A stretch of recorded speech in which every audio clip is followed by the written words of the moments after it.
परतवाड्यातील रामनवमीच्या उत्साहात रंगलेल्या रॅली दरम्यान एक धक्कादायक घटना घडली.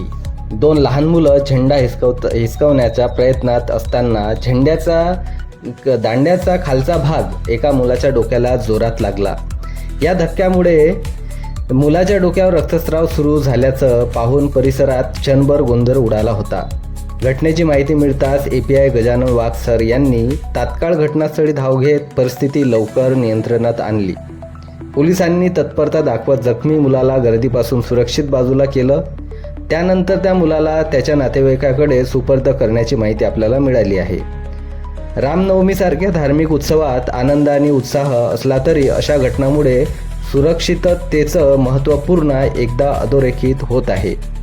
प्रशासनानेही नागरिकांना आवाहन केलं आहे की रॅली दरम्यान विशेषतः लहान मुलांची काळजी घ्यावी आणि कोणतीही ढकलाढकली टाळावी.